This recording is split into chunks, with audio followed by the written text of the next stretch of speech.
Oh, look at them. All running, panicking. Everything around is burning. And me? I like to watch. To watch the fire slowly devour the columns. To watch the shadows twitch across the marble tiles like fish out of water. To watch the priests collapse before their goddess, a goddess who can't even save herself. That is Herostratic fame. Everyone knows the phrase. It's tossed like a curse, a warning. Don't be like him. Don't remember him. But tell me, do you know where it comes from? Who I was? What would drive someone to set fire to one of the 7 wonders of the world, just to be remembered? I wasn't a king. I wasn't a poet. No one elected me. No one loved me. No one remembered me. Until they did. So get comfortable. Close your eyes and let this story slip into you like smoke beneath a door. I'll guide you through the nights that smoldered inside me for years. Through silence, through hunger, through the ache of being unseen. You are Herostratus. And right now, you haven't done anything yet. But something in you is already burning. This is the story of the most infamous saboteur the world remembers and was never supposed to. So get comfortable.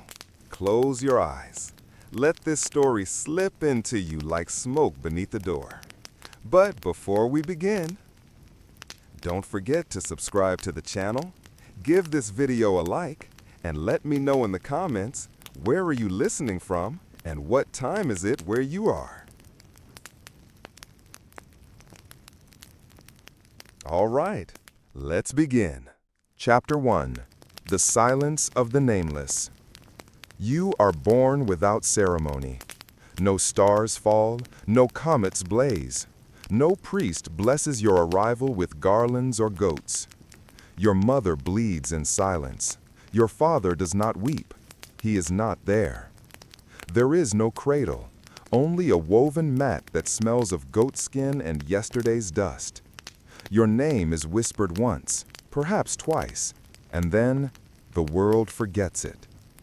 You are not poor enough to be pitied, not clever enough to be praised, not cursed, not blessed, just there. In the city of Ephesus, where silver coins clink in marble courtyards, where sailors speak 10 tongues and foreign gods smile from foreign statues, you are the boy no one notices. The boy who walks too quietly. The boy who asks too many questions but is rarely answered. The baker's son has a birthmark. The merchant's daughter sings. The potter's apprentice has 6 fingers. And you? You are a shadow that never learned how to cast itself. Your mother works by candlelight, spinning wool until her fingers bleed. She calls you child, not son. Your neighbors forget your face. Even the dogs bark when you walk by, as if your scent means nothing to them. And deep down, something stirs. Not anger, not yet, but an ache. A hollowness shaped like your own name. The one no one uses, not even you. At night, you lie beneath a roof patched with broken tiles, staring up at the shifting glow of the moon. You imagine standing in the great theater, thousands of eyes fixed on you. You imagine statues built in your honor, scribes writing your deeds in ink that will outlive empires. But no one writes about you. They write about gods, kings, warriors. You are none of those things. And so you grow like a weed in the cracks between marble roads, unclaimed, uncelebrated, still alive. You learn to listen more than speak. You began to memorize the names that do matter. Artemis, Croesus, Alexander, Phidias, Homer. Men and gods, immortal through stone and story. You touch the walls of the temple of Artemis for the first time when you are 12. The columns rise above you like frozen waterfalls, white, endless, each carved with the lives of men who mattered. You place your hand against the stone. No one notices. The temple does not tremble. The goddess does not turn her face. The stone is cold, and so is the silence. And so is the silence. You whisper your name into the echoing halls. It dies before it reaches the ceiling, and something in you tightens. A question, perhaps, or the seed of something darker. You walk home through alleys soaked in the smell of wine and olives. You see lovers, merchants, fools, priests, all of them, someone to someone. And you are still no one, but not forever. One day, you promise yourself, they will say your name, even if it must be in ash. Chapter 2. The Stone and the Fire. You return to the temple, again and again. Not as a worshiper. You never bring offerings. You never kneel. You come when no one watches, when the pilgrims have gone, when the air smells less of incense and more of stone. You walk between the columns like a whisper in marble. Some of them are cracked, old wounds from earthquakes. Some are new, scars from men with hammers and greed.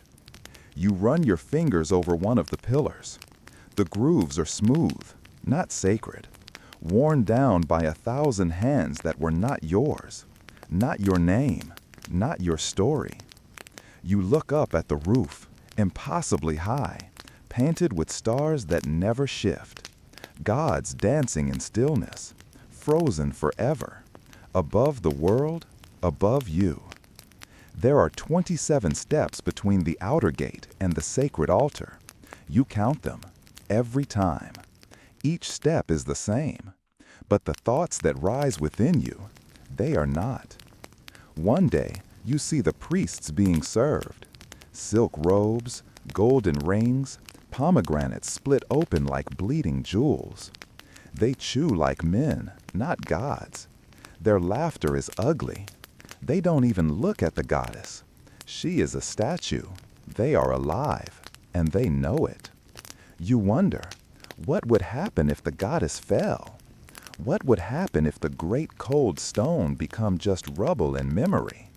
Would they kneel then? Would they weep? Would they remember? Would they finally look down and say, who did this? And maybe, just maybe, that name would be yours. You sit on the outer steps, watching the braziers burn. Small flames, meant to warm the sacred oil. Contained, controlled, respected. But fire is not meant to be small.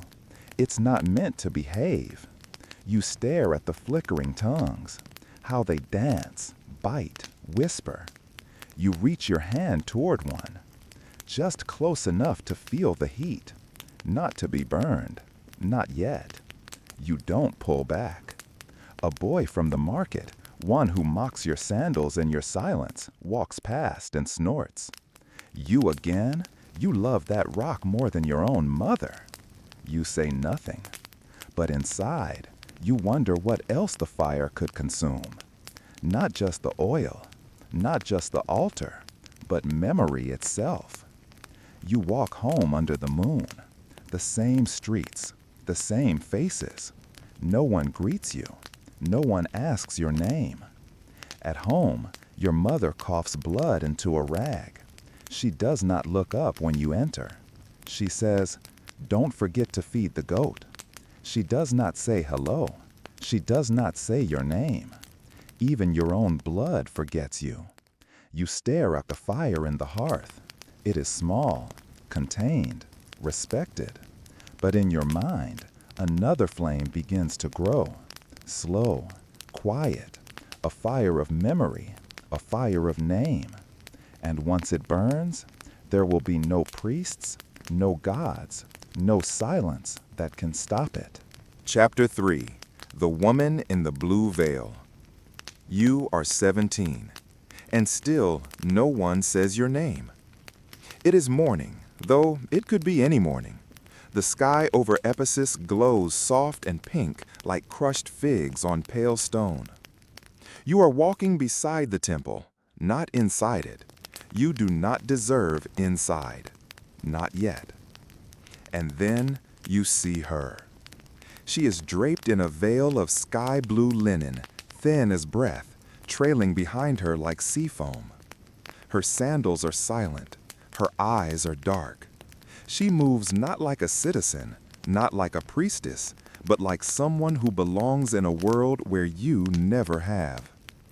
Beside her walks a man, robed, tall, gold rings on his fingers.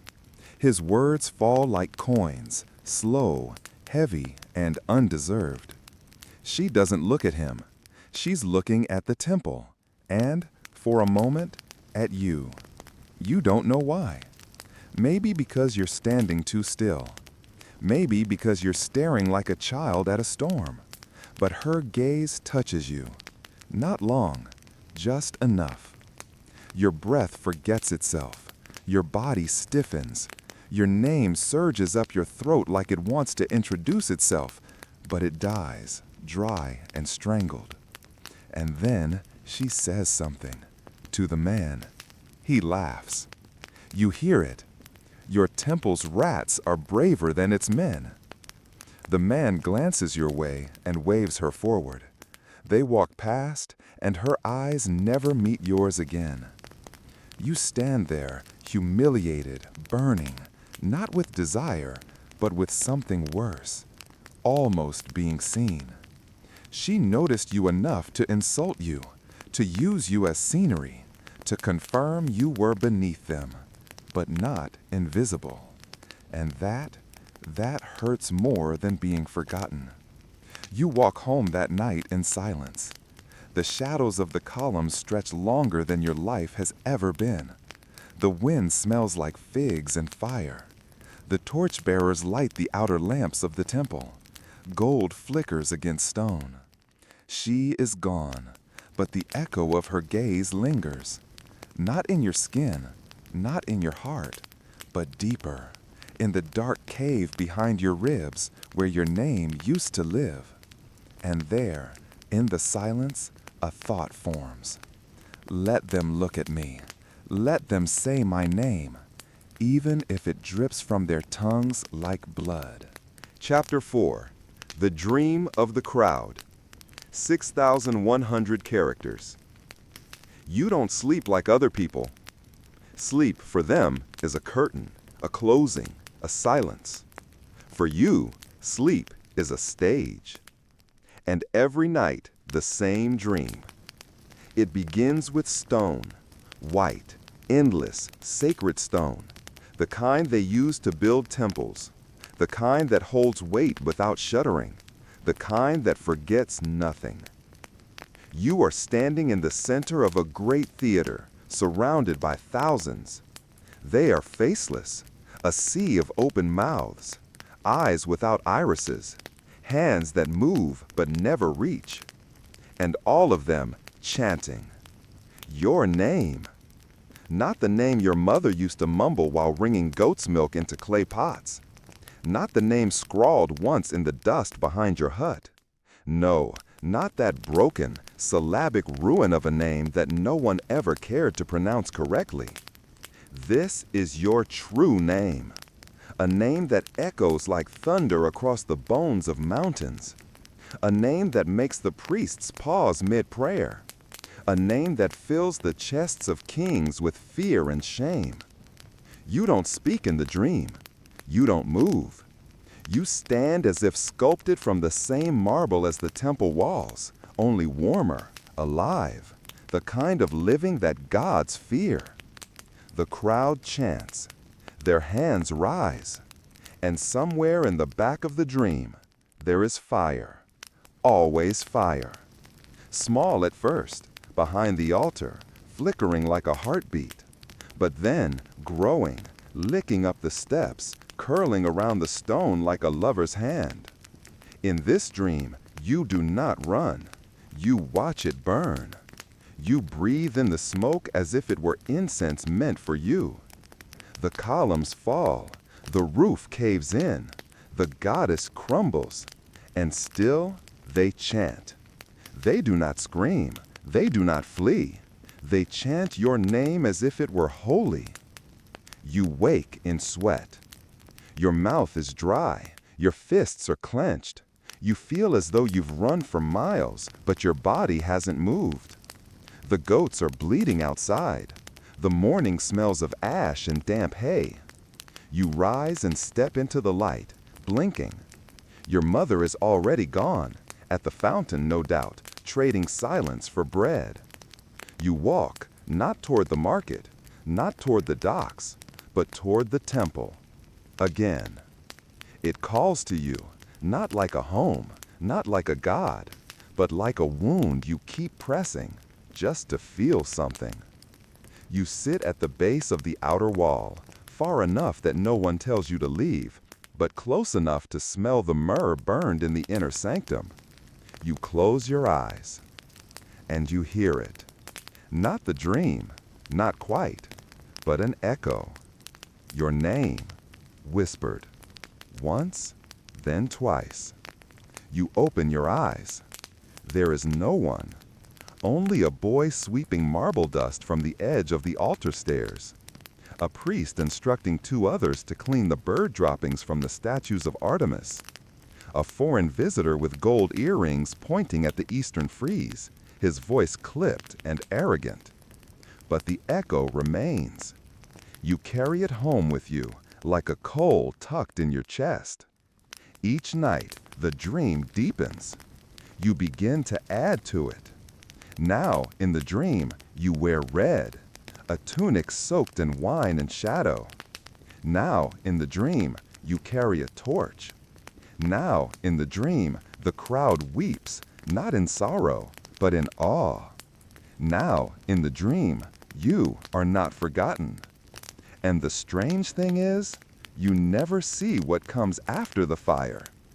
The dream ends at the peak, the moment when the temple burns brightest, when the columns scream as they split, when the goddess is swallowed whole by flame. That is when the dream cuts out. You never wake satisfied, only hungrier. You begin to speak aloud during the day, not to people, to stones, to birds, to smoke. You say your name clearly, slowly, as if tasting it for the first time. You shape it in your mouth like a prophecy. They will remember me, you say to no one, even if they try to forget, especially if they try. You visit the marketplace and watch the magistrates shout names, the guilty, the brave, the condemned. Each name rings out like a hammer on bronze. You wonder, what must I do to earn that sound? To be heard, to be known. One day, you hear a child ask her father, "What's the name of that man, Papa?" She's pointing at a statue. The father doesn't hesitate. Croesus, the great king. He paid for this temple, built it to honor the goddess. That's why his name is carved in gold. The girl nods. You stare at the inscription, not the statue, not the marble, the name. That night, you walk the full circuit around the temple, 7 times, each lap slower than the last. You don't count your steps, you don't pray. You listen to the wind. And somewhere in it, perhaps imagined, perhaps real, you hear yourself, your name. Not shouted, not chanted, whispered, like a match held close to dry straw. And somewhere within you, you whisper back, not yet, but soon. Chapter 5. The Dogs Remember Nothing. They say dogs never forget a smell, that even after years, a hound will recognize the scent of its old master. That memory lives in the nose, more honest than words, more loyal than blood. But the dogs of Ephesus do not remember you. You feed them scraps behind the fish stalls. You whistle to them in alleyways. You sit beside them when the sun dips low and shadows stretch long like tired limbs. And still, they sniff, they blink, and they move on. As if you were not part of the world, as if you left no trace at all. One dog in particular, a thin, speckled mutt with one ear half torn, growls when you come near. You fed it for days, let it drink from your own clay cup. Once it let you touch its back, but now it bares its teeth, not in fear, in indifference. And that hurts more than any bite.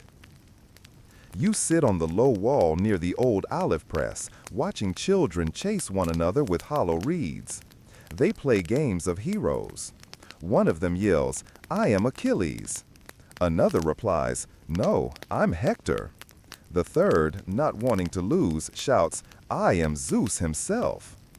No one says your name. Of course they don't. You are not in the epics. You are not in the myths. You are not anyone. And you wonder, how does one become a name that survives the mouths of children? What must be done? You wander the agora until nightfall. The stalls are closing. Merchants pull shutters down like eyelids. Oil lamps flicker above doorways like small, uncertain stars. And the dogs? They roam freely now, sniffing the same paths they've walked 100 times, each sniff a memory. But never you, never you. You follow them at a distance, not like a hunter, more like a ghost chasing after proof it was ever alive. The mutt with the torn ear stops near the temple steps. He paws at something, a half-eaten fig left by a careless pilgrim. Then he lifts his leg and pisses against the base of the outer column. You watch. There, on that stone, the stone carved with myths older than language, older than empire, the dog claims it with warm, meaningless salt. And no one notices. Not the priests, not the goddess, not the guards. That piss will fade with the sun. The memory will vanish before the next prayer is spoken. And you think, even the dogs leave more behind than I do. You laugh. It slips out before you can stop it. A short, bitter cough of sound. You press your hand to your mouth, ashamed, as if someone might hear. But no one does. No one ever does. You sit there until the sky is a bowl of ink, and even the stars feel like they're looking somewhere else. And then, slowly, your mind begins to move. Not wildly, not cruelly, but precisely. Like a chisel carving into soft stone. You picture your name not on a tomb, but on lips, on scrolls, on warnings. A name whispered with fear, with awe, with trembling disgust, but whispered nonetheless. The kind of name mothers use to frighten unruly children. The kind of name teachers forbid in schoolrooms. The kind of name rulers wish they could erase, but never can.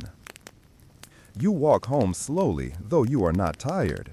Your feet move as if guided by something deeper than will, something ancient, something sharp. Your mother is asleep. The fire is low. The goat is chewing through the rope again. You do not care. You sit in the dark, hands open on your knees, and you listen to the silence.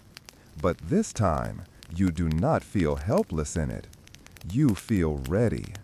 Not joyful, not angry, but ready. A stillness has settled in your bones, like coals packed beneath ash. You will not become a name by accident. You will not wait to be chosen. You will not die a dog's death, forgotten by the world's nose. You will burn yourself into the memory of men, and the fire will speak for you. Chapter 6. The Silence of Fathers. 6,300 characters. You try to remember your father. Not just his name, though that's faded too, but his voice. What did it sound like? Was it deep? Soft? Did it carry weight, or did it vanish the moment it left his lips? You don't know. You don't remember him speaking. Not once. He was a shape in the doorway, a hand that passed bread, a back that disappeared toward the fields each morning and returned streaked with sun and dirt. Some boys had fathers who shouted, who sang drunk songs at festivals, who argued with magistrates or praised their sons before crowds. You had a father who listened to the floor. He never hit you, never hugged you. He gave you silence, a silence so thick it settled between you like stone. One day, when you were 7, you scraped your knee chasing a cart. The blood pooled fast, red against dust. You cried out, loud, real. He was near. He heard. He looked over, paused, and turned away. No words, no gesture, no shame. Only the silent approval of gravity. Let the boy fall. Let the boy learn. That night you lay beside the fire, the wound stiffening. Your mother poured vinegar on the cloth. It burned. She hissed, annoyed. Don't squirm. And your father? He sat with his back to the flame, eating olives, chewing slow, eyes on nothing. You told yourself it didn't matter. You told yourself men are made from stone, that fathers are not meant to speak, that silence is strength. But you were a boy, and boys need echoes. Now, all these years later, you sit beside the same fire pit, the stones blackened, the ashes cold, and still you cannot recall a single thing he ever said. You dig through your mind like a grave robber, searching for anything. Well done, son. Don't do that. I'll show you how. Nothing. Only a look once, long ago, when you brought him a bowl of lentils. He glanced at you, not with warmth, not with hatred, just recognition, as if to say, oh, you're still here. You think of the gods. They speak in omens, in riddles, in voices that crack the sky. Even in their silence, people claim to hear messages. But your father's silence? It was not divine. It was not wise. It was absence. A blank wall painted the color of resignation. He died in the field one summer afternoon, fell face first into the dust. Your mother says he didn't cry out, not even a gasp. The worker said he just crumpled, like a sack of damp flour. No monument was built, no priest summoned. He was buried where he fell, a hole dug between rows of barley, marked with a flat stone and a crooked olive branch. You visited the grave once. You knelt beside it and whispered, "Say something." The wind rustled the stalks, but the stone said nothing. Now you wonder, was it that silence, that made you? Was it the lack of a voice that became your hunger for sound? You look at your hands. They are not large, not calloused, not the hands of a builder or a warrior, but they know how to carry fire. You imagine him standing before you now, silent of course. Would he stop you? Would he nod? Would he even understand? Would he finally say your name? You speak it aloud, your own name, just to hear it in the air, the way you wish he had said it. And the sound feels strange, like wearing someone else's robe, still stiff at the shoulders. The silence that lives in you, it is not passive anymore. It presses against your ribs. It pushes on your teeth. It wants out. It wants to become sound, smoke, history. That night you dream of him, not as he was, not as the figure you barely knew, but as a man made of ash. He walks the temple steps in reverse. The columns rise from rubble. The goddess is whole again. And still he says nothing. You chase him in the dream, barefoot and desperate. You cry out, "Tell me what I am." He does not turn. He walks through the fire untouched, and vanishes into the altar stone. You wake with your throat raw, not from shouting, but from not being answered. You leave your home before dawn. The streets are empty, the sky bruised with the promise of sun. You pass the baker's, the bathhouse, the donkey tied to the fig tree that always stares at you with knowing eyes. You pass the field where he died, and you do not stop. You do not kneel. You head toward the temple, not as a boy, not as a worshiper, not even as a man, but as something else entirely, something your father never had the voice to name. Chapter 7. The priests eat grapes while the goddess sleeps. 6,300 characters. They say the goddess sees everything, that her eyes, carved wide, lidless, obsidian black, can pierce the hearts of men, that her silence is not absence, but majesty, that she speaks through rustling leaves, through falling coins, through dreams soaked in perfume and prophecy. But you've watched her long enough to know the truth. She doesn't move. She doesn't blink. She doesn't speak. She sleeps. And while she sleeps, the priests eat grapes. You see them behind the curtain one day, the heavy purple veil that hides the sacred alcove from the public.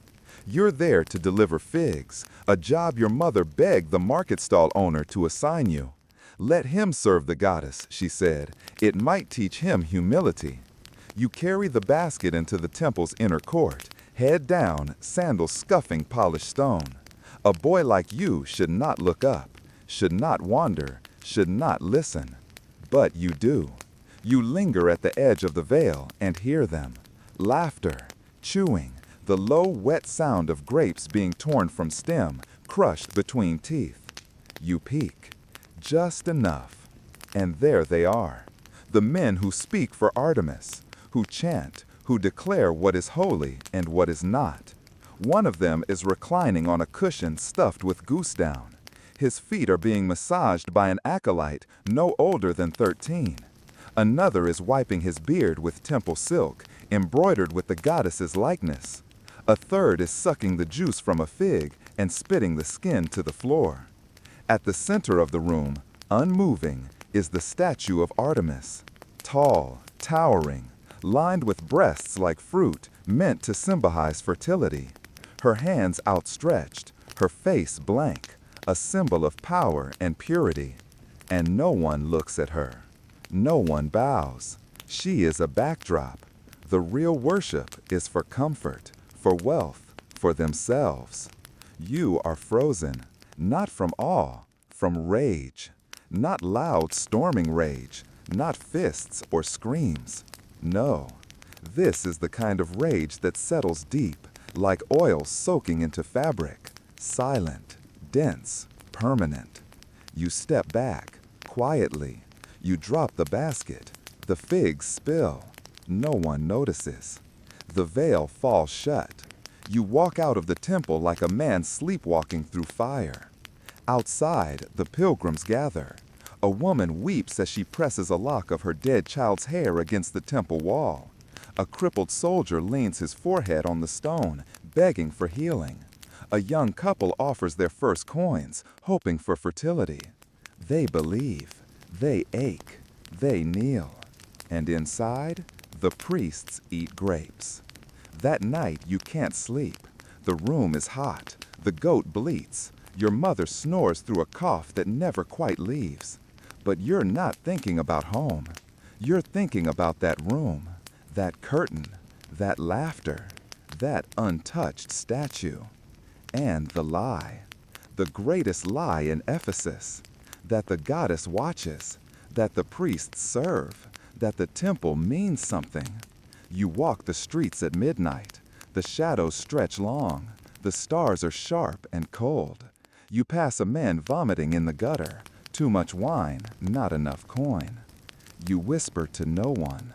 They think the fire would be sacrilege, but the fire would be honest. You say it again, slower. The fire would be honest, because flames do not pretend. They consume. They reduce lies to ash, They leave truth in charcoal outlines. And maybe if the temple burned, the people would see what it really was. Empty. You sit beneath an olive tree and watch the moon trace the edge of the columns. You imagine the flames crawling upward, one by one, pillar by pillar, holy oil feeding it, silks melting, grapes blistering, gold turning black. And through it all, the priests running barefoot, screaming not prayers but their own names. The goddess would not move. She never has. But the people, they would look. They would remember. And when they asked who, when they begged the sky for an answer, your name would come. Not from lips, but from smoke, from the cracks in the marble, from the heat of memory. A name carved not in stone, but in fire. And finally, you would be louder than their gods. Chapter 8. A Night Without Hunger. 6,350 characters. For the first time in years, you do not feel hungry. It's strange. You realize that halfway through chewing a stale piece of bread, barely softened by goat milk, you stop mid-bite, swallow without noticing the taste, and then you sit there, staring at your hands. Your stomach doesn't ache. Your ribs don't press against your skin like desperate fingers. You are still poor, still forgotten, still nameless, but you are not hungry. And that terrifies you, because you have lived your whole life wrapped in hunger. Hunger for food, for warmth, for attention, for meaning. 1,000 hungers wrapped in silence, gnawing at the inside of your chest. It was always there, even in sleep, even in the dreams. And now it's gone. Not because you have received anything, but because finally you have something to give. You don't tell your mother. She wouldn't understand. Or worse, she would. You watch her across the fire pit.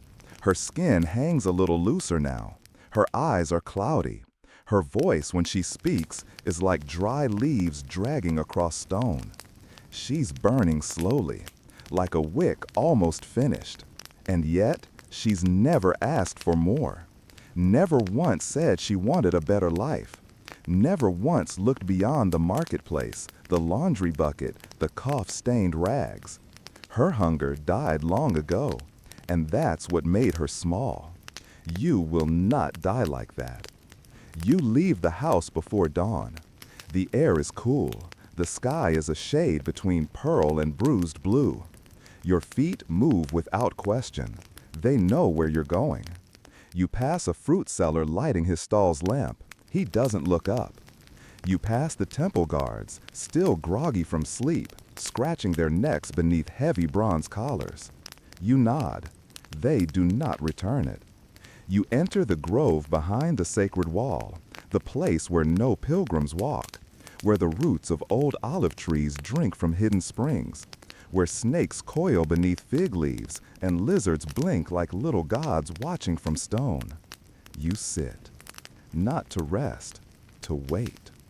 Your hands are steady now. For so long they trembled with hunger, with shame, with the cold. But now they sit calmly on your knees, as if they've already lit the flame. You pluck a dry olive from the ground, hold it to the light. It is shriveled, ugly, a fruit long past sweetness. You crush it between your fingers. It crumbles like dust, and in your mind you see it. The temple at night, empty. The way the oil lamps throw shadows that flicker like ghosts across the columns. The silk drapes, the wooden scaffolding behind the goddess's pedestal. You know every inch of it. You've memorized it not as a worshiper, but as a thief. And not a thief of gold, but of attention. You know where they store the ceremonial oil. You know where the fire pots are kept during feast days. You know the shift patterns of the guards. You know that the outer gate is never locked.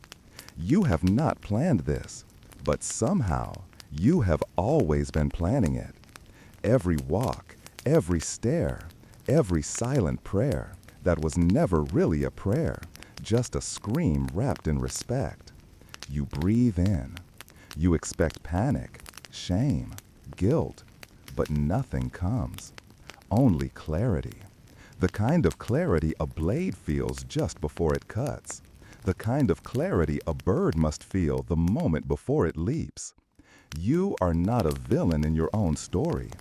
You are the only one who can end the lie. You rise and walk to the edge of the temple gardens. You watch the first pilgrims arrive, bleary-eyed, clutching offerings, whispering their fears into the soft wind. You wonder how many of them have ever been noticed by the goddess.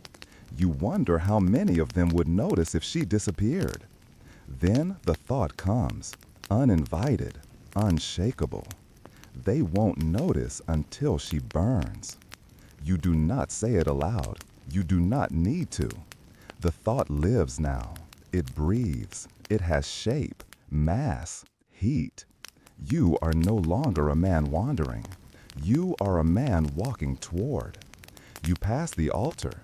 You nod at a priest, not the one who gorged on figs and spat at the floor, but another, younger, thinner, forgettable, like you once were. He looks at you, not out of recognition, out of reflex. Then he looks away. And that is the last time someone will look away from you. Tonight, the hunger dies completely. Because tonight, you feed it with something bigger than food, with a name, your name, fed to the fire. Chapter 9. You speak to the grave. 6,370 characters. You return to the field. The one with barley that bends like bowed heads. The one where your father died. It hasn't changed. The same crooked olive branch. The same flat stone, dull, half-buried, forgotten by even the weeds. There is no name carved into it. Of course not. He never asked for one. You stand there, arms crossed, and let the silence swell around you like rising tide water. The wind rustles the stalks, but you know better now. It doesn't speak. Not to you. Not to anyone. The grave doesn't feel sacred. It feels like a ditch. You kneel, not out of reverence, but ritual. You press your hand against the dirt and whisper, "You never gave me anything." No emotion, no accusation, just fact. You sit with that truth like a man sits with fire, close enough to feel it, far enough not to flinch. You speak again. You watched me fall. You watched me vanish. You said nothing. The words fall into the earth. They do not echo. There is no thunder, no omen.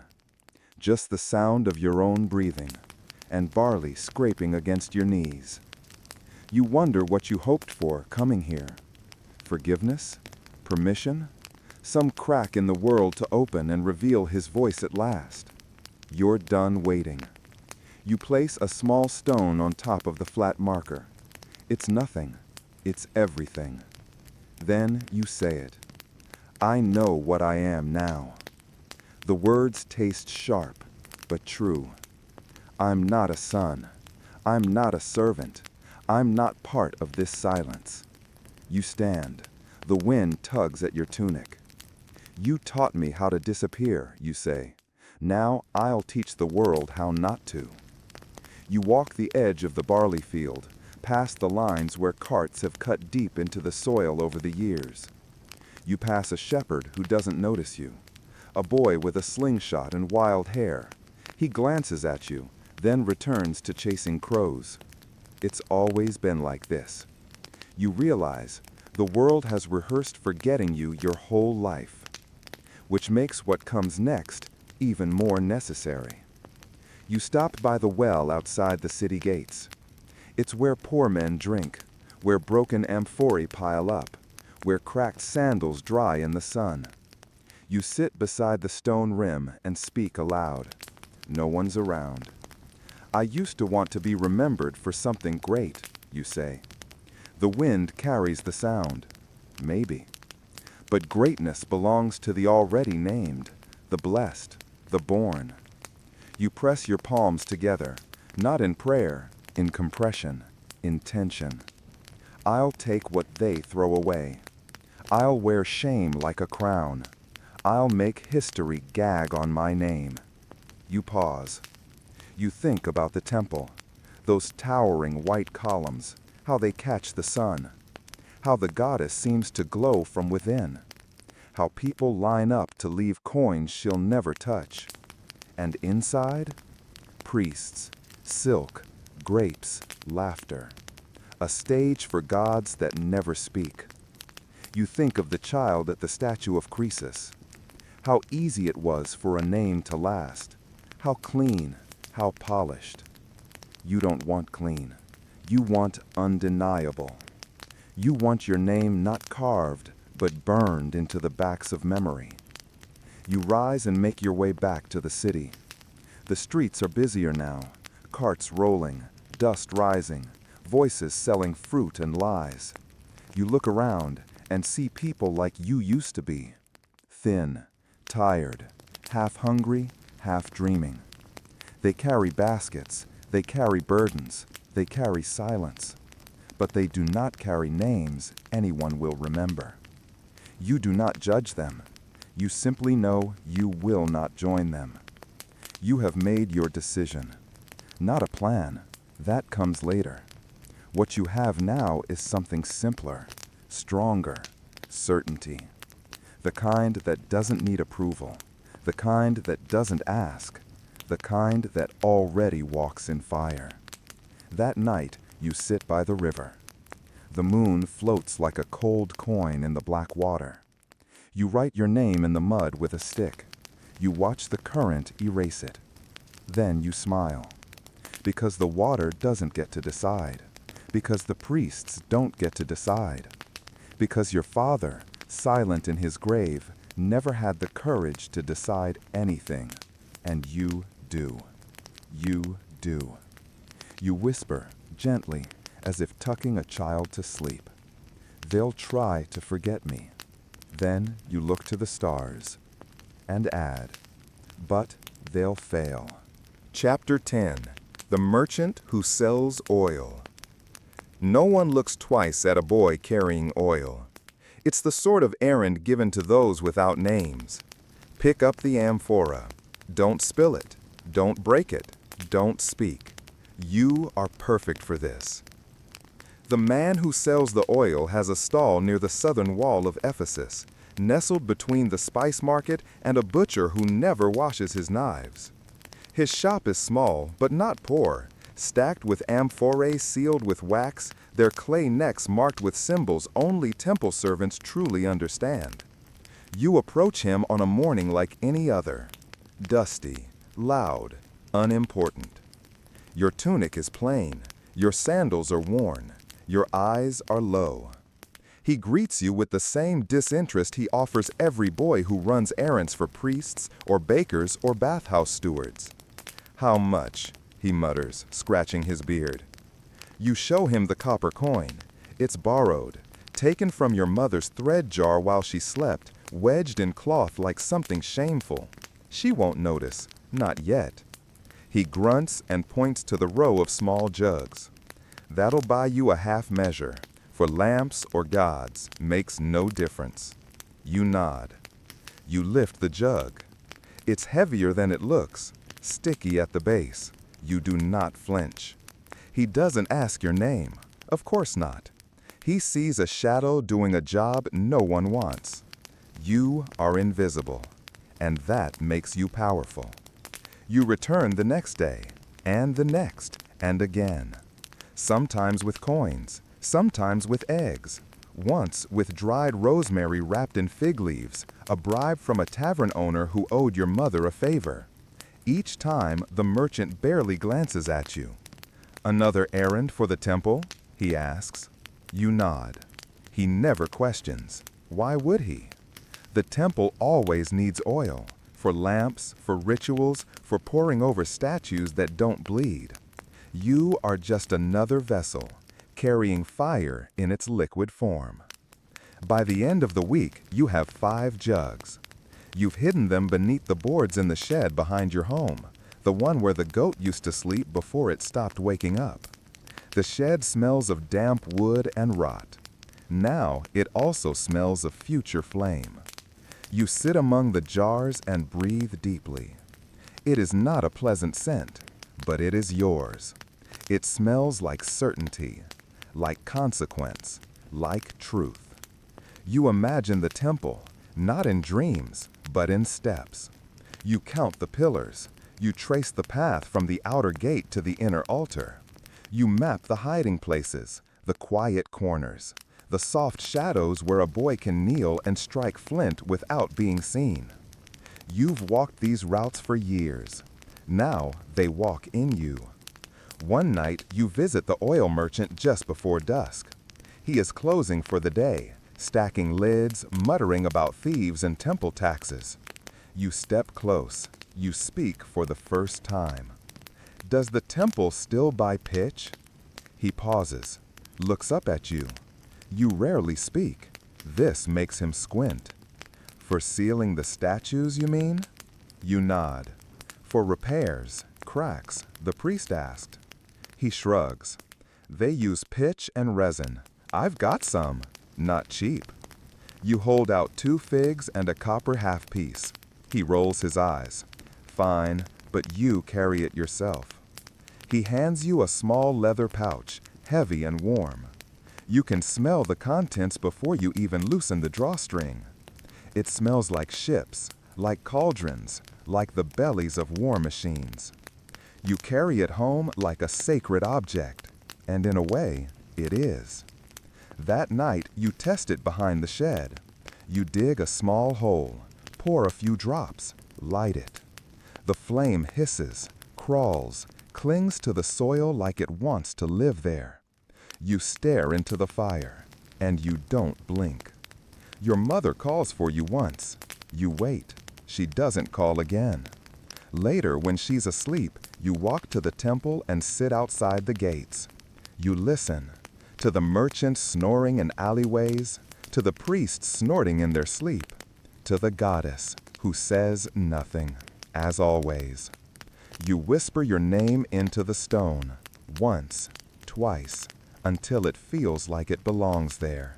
No one hears you, but the oil will. The oil remembers. Chapter 10. The Merchant Who Sells Oil. No one looks twice at a boy carrying oil. It's the sort of errand given to those without names. Pick up the amphora. Don't spill it. Don't break it.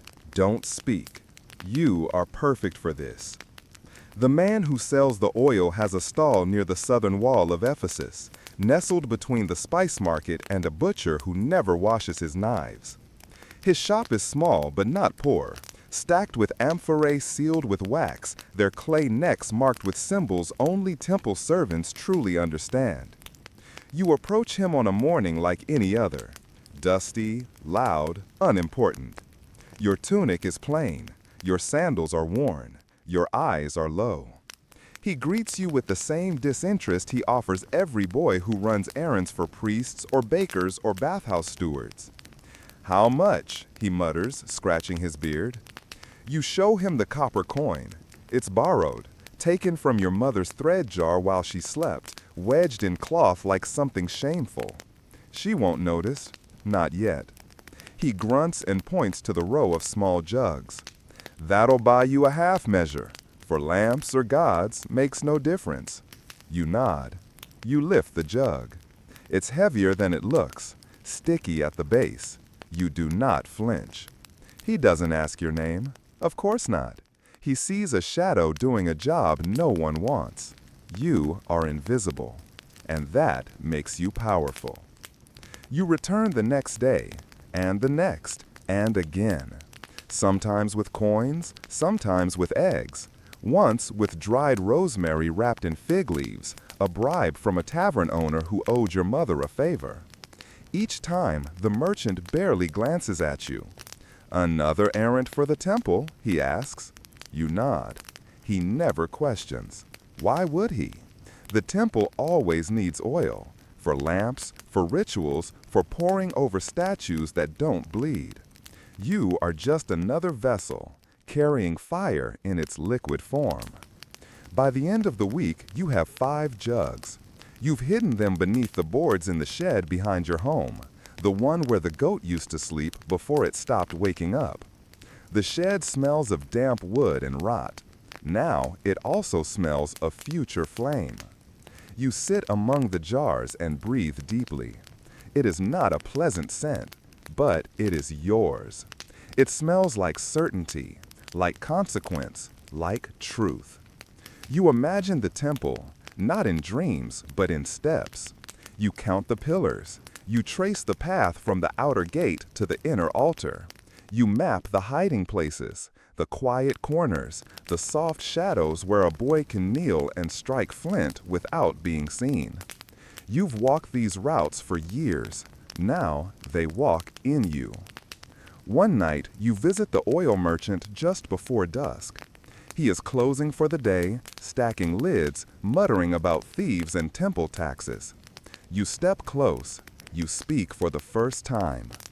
Does the temple still buy pitch? He pauses, looks up at you. You rarely speak. This makes him squint. For sealing the statues, you mean?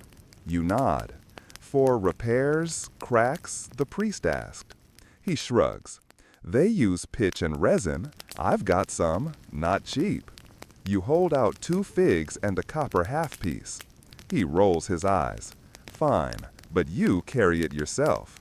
He hands you a small leather pouch, heavy and warm. You can smell the contents before you even loosen the drawstring. It smells like ships, like cauldrons, like the bellies of war machines. You carry it home like a sacred object, and, in a way, it is. That night, you test it behind the shed. You dig a small hole, pour a few drops, light it. The flame hisses, crawls, clings to the soil like it wants to live there. You stare into the fire, and you don't blink. Your mother calls for you once. You wait. She doesn't call again. Later, when she's asleep, you walk to the temple and sit outside the gates. You listen to the merchants snoring in alleyways, to the priests snorting in their sleep, to the goddess who says nothing, as always. You whisper your name into the stone, once, twice, until it feels like it belongs there. No one hears you, but the oil will. The oil remembers. Chapter 12. The Trial. 6,500 characters. The ropes are tight. Not enough to cut skin, but enough to remind you, you don't belong to yourself anymore. Your feet drag through marble dust. Your arms ache from being bound behind your back. Your lip is split, not from resistance, but from ritual. They had to strike you, not for escape, for the performance. A crime without a bruise would make the gods seem weak. They march you through the square, past the very fountain where you sat hours earlier. The city is awake now, not from song, not from festival, not from prayer, but from flame. The smoke still curls above the ruins. The sky is orange, not with dawn, but with aftermath. The temple of Artemis is gone, and you did it. They know, the guards know, the priests know, the magistrates know. But more than that, the people know, and they are waiting. Lined along the alleys, clustered at the edges of the court, packed between the columns of the agora, their mouths twisted in rage, their fingers pointing, their throats raw from shouting. Monster! Heretic! Whore of fire! Name him not! Name him not! Name him not! Ah, there it is. You smile, because that means someone already has. They throw things, spoiled figs, clumps of ash, a sandal. You don't flinch. The crowd is too full of noise to realize the truth. They are chanting about you. They have gathered for you.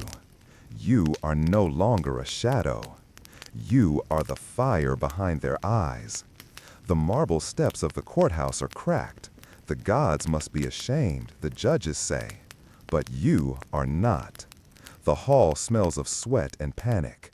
The priests have shaved their heads in mourning. The city's archivist wears black. The magistrate's chair, once draped in purple, is now plain wood. A signal, a symbol. Order must be restored. You are the sacrifice. You are not offered the right to speak, but you speak anyway. Not with words, with posture, with stillness. They want you to cry. You don't. They want you to beg. You smile. They want you to scream your regrets. You offer silence, and it drives them mad. The chief magistrate slams his staff against the dais. Herostratus, he spits. You are accused of sacrilege against the divine. You are accused of arson, of heresy, of destroying that which no mortal may destroy. You tilt your head. Do you deny this crime? You speak now. Your voice is not loud, but it cuts through the chamber like a nail through flesh. I did it.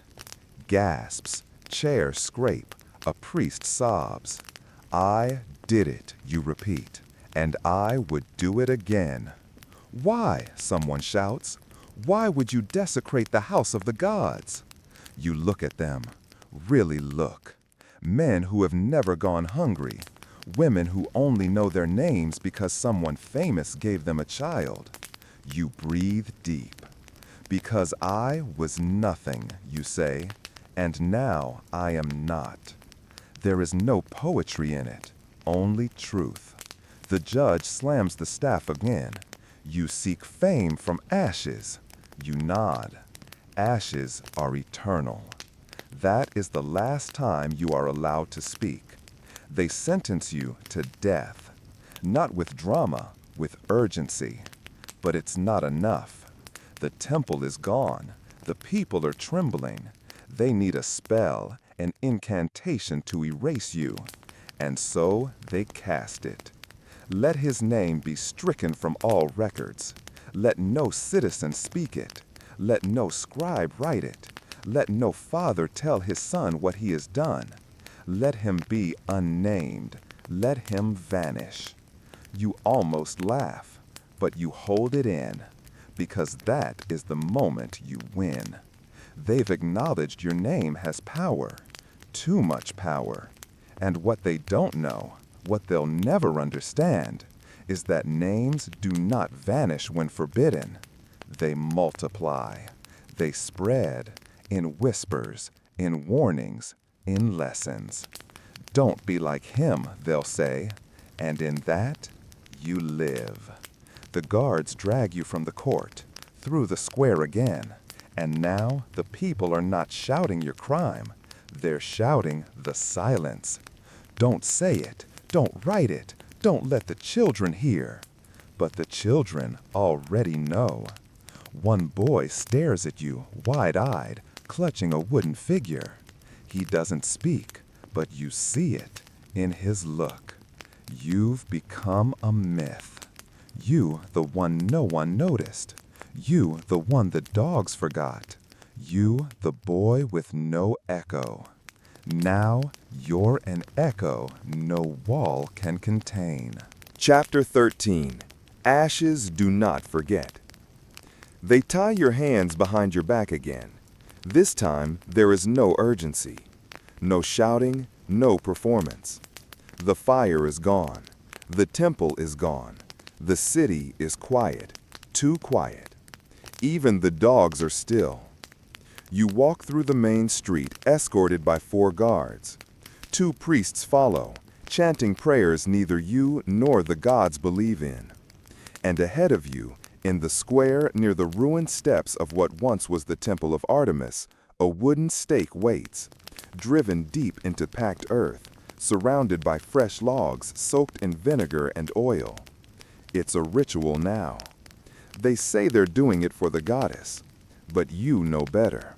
They're doing it for the people, to give them a story with a clean ending, a punishment, a conclusion, a line under your name. They want to say, "See, we dealt with it. The monster is gone." But even as they march you toward that stake, you can feel it. The silence is too thick, too charged. You are no longer no one. You are no longer invisible. You are the center of gravity. The children have already heard. The merchants already whisper. The scribes have already written, in margins, in secret notebooks, on wax tablets they'll hide in walls, and pass to curious students in future generations. You are not forgotten. You are forbidden, and that is stronger. At the square, people stand still. No one chants now. No one cheers. No one throws rotten fruit. You half wish they would, but what you get is better. They stare, with fear, with wonder, with recognition. The man who struck down a god with a torch. They strip your tunic to the waist. The ropes dig into your chest as they bind you to the stake. The wood behind your back is rough.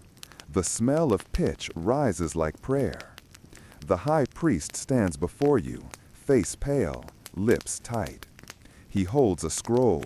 He unrolls it. By order of the Council of Ephesus, he begins, and under divine witness of Artemis, whose temple was desecrated, you stop listening. You look beyond him, beyond the city, beyond the broken columns, beyond the smoke-stained sky. You are already somewhere else, not in body, in name. You speak it to yourself once more as the priest drones.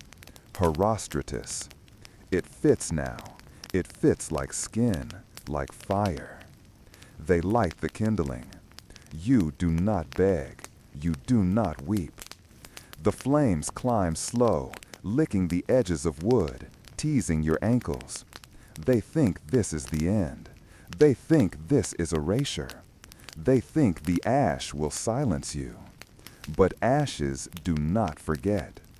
Ashes remember the shape of fire. They remember the scream of wood. They remember the heat of truth. The priest shouts the final decree. Let no one ever speak his name again. And that is the moment you smile. Because now they know it. Now they fear it. Now they give it weight. The flames rise. Pain comes.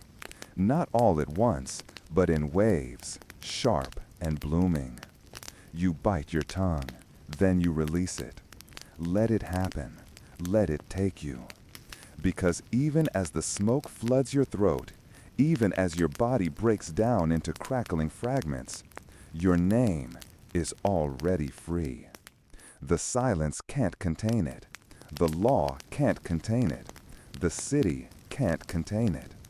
And centuries from now, a child will ask a teacher, "Why did he do it? Why did Herostratus burn the temple?" And the teacher will sigh, "Because he wanted to be remembered." And the child will nod and repeat the name, Herostratus. Zero epilogue.